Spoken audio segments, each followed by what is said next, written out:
Hi guys, అందరూ ఎలా ఉన్నారు? ఫస్ట్ ఇవాళ నాకు ఒకటి బాగా అర్థమైంది. మీకు కూడా అర్థమవుతుందని నేను అనుకుంటున్నాను. అసలు ఏంటంటే పాపం మా బుజ్జి లంచ్కి వచ్చాడు.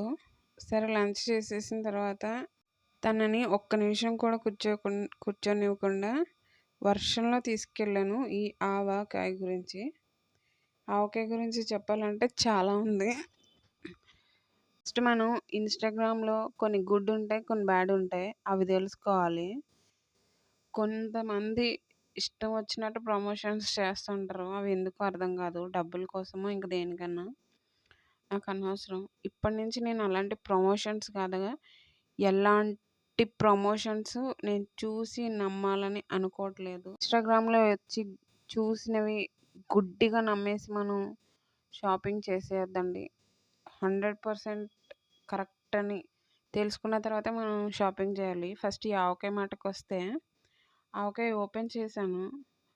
ఓపెన్ చేసి చూడగానే డబ్బులు వేస్ట్. మా బుజ్జి చెప్తూనే ఉన్నాడు, నా మాట విను, వద్దు వద్దు అని. డబ్బులు చాలా ఎక్కువ, అవసరం లేదు అని. నువ్వు అన్నిటికీ అలాగే అంటావని మా బుజ్జిని తిట్టాను.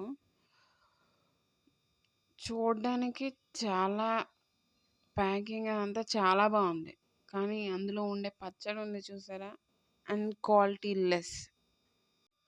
ఈ ఇన్స్టాగ్రాముల వాళ్ళు చెప్పినవి చూపించేది ఒకటి, చెప్పేది ఒకటి. ఇంకా నయం, నేను మిగతా ఏవి తీసుకోలేదు. ఆవకాయ పచ్చడి, గుమ్మడొడియాలు మాత్రమే తీసుకున్నాను. ఇంకా తీసుకుంటే డబ్బులు ఇంకెంత వేస్ట్ అవును. అవి ఎంత అందంగా చేస్తున్నారు అనేది మనకి అర్థమవునేమో, కానీ మా బుజ్జి డబ్బులు వేస్ట్ చేయనివ్వడు. ఏ విషయంలోనూ కానీ తను డబ్బులు వేస్ట్ చేయనివ్వడు. చూడండి క్వాలిటీ పచ్చడి, ఒక్కొక్క ముక్క గట్టిగా ఉంది, ఒక్కొక్క ముక్క మొత్తం పేస్ట్ అయిపోయి ఆ బద్ద కూడా ఊడొచ్చేసింది. పచ్చడి టేస్ట్ చూస్తేనే అది ఆవకాయ పచ్చడే కాదు, అంత వరస్ట్గా ఉంది టేస్ట్. కానీ వీటిని రీల్స్లో, ఇన్స్టాగ్రామ్స్లో ఎందుకు ఇంత హైలైట్ చేస్తారో కూడా నాకు తెలియదు. చెత్త. మీరు ఇలాంటివి కొని మీ డబ్బులు వేస్ట్ చేసుకోకండి. మీ టైం అస్సలు వేస్ట్ చేయకండి.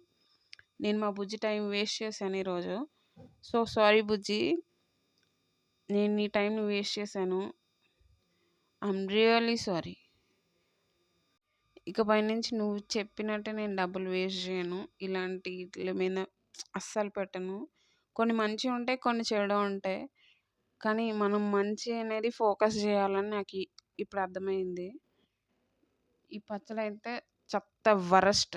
ఇంక ఇవి ఎలా ఉన్నాయో చూడాలి, విప్పాలి.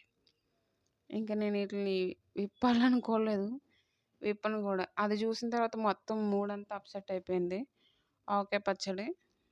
సో గైస్, మీరు కూడా జాగ్రత్తగా ఉండండి. ఇలాంటి రీల్స్ని ఎంకరేజ్ చేయకండి.